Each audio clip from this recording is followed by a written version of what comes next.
भगवान भोलेनाथ से पहले काल भैरव के दर्शन क्यों जरूरी हैं?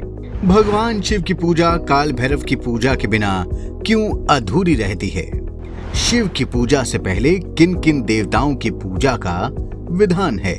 दोस्तों, 14 मई 2024 को पीएम मोदी ने लगातार तीसरी बार वाराणसी से लोकसभा चुनाव का नामांकन दाखिल कर दिया है। सनातन हिंदू धर्म की दृष्टि से यह दिन काफी शुभ माना जाता है। इस दिन गंगा सप्तमी थी, वो दिन जब मां गंगा का पृथ्वी पर अवतरण हुआ।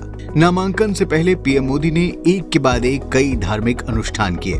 उन्होंने मां गंगा का पूजन किया, बाबा विश्वनाथ का आशीर्वाद लिया, लेकिन इन सब के बीच वो काल भैरव मंदिर जाना नहीं भूले, क्योंकि ऐसा माना जाता है कि काशी में बिना काल भैरव के दर्शन पूजन के बाबा विश्वनाथ के दर्शन अधूरे रहते हैं। यही नहीं, नामांकन से पहले उन्होंने शासन और प्रशासन के नजरिए से भी काशी के कोतवाल के यहाँ अपनी हाजिरी लगाई। पीएम मोदी ने ऐसा क्यों किया, हम आपको विस्तार से बताएंगे कि क्या है वो मान्यता जिसे काशी वासी ही नहीं बल्कि यहाँ ट्रांसफर होकर आने वाला हर अधिकारी भी पूरी शिद्दत से निभाता है।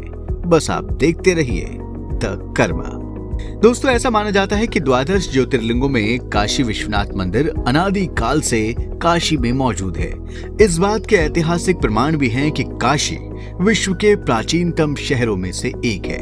काशी में बसे भगवान शिव और माता पार्वती के महत्व के बारे में तो हर कोई जानता है, लेकिन कम लोग जानते हैं कि काशी के कोतवाल बाबा काल भैरव का भी महत्व उतना ही अहम है।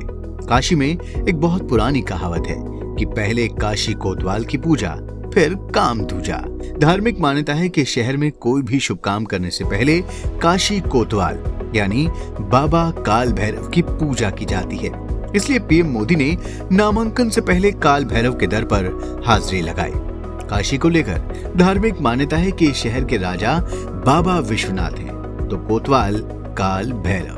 इसीलिए शहर में भैरव बाबा की मर्जी के बिना कुछ भी नहीं होता और पूरी नगरी की देखरेख उन्हीं के हाथों में है। काल भैरव के काशी के कोतवाल होने के पीछे एक पौराणिक कथा है। धार्मिक मान्यता के अनुसार एक बार भगवान ब्रह्मा जी और विष्णु जी के बीच बहस छिड़ गई कि उन दोनों में आखिर कौन बड़ा और शक्तिशाली है। इस विवाद के बीच भगवान शिव की चर्चा हुई। इसी चर्चा के दौरान ब्रह्मा जी के 5वें मुख ने भगवान शिव की आलोचना कर दी। ये सुनकर बाबा भोलेनाथ बहुत अधिक क्रोधित हो गए। कहा जाता है कि भगवान शिव के इसी क्रोध से काल भैरव का जन्म हुआ। यही वजह है कि काल भैरव को शिव का अंश भी माना जाता है, जो शिव का रौद्र रूप है। क्रोध से उत्पन्न काल भैरव ने ब्रह्मा जी के 5वें मुख को अपने नाखूनों से काट दिया।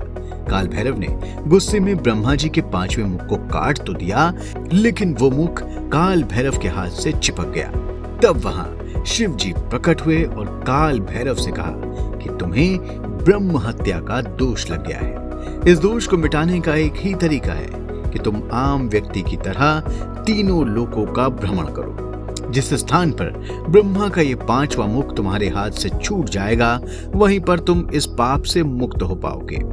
काल भैरव जब तीनों लोकों का भ्रमण करते हुए काशी पहुंचे, तो ब्रह्मा जी का 5वां मुख उनके हाथ से छूट गया। काल भैरव को पाप से मुक्ति मिलते ही भगवान शिव वहां प्रकट हुए और उन्होंने काल भैरव को वहीं रहकर तप करने का आदेश दिया।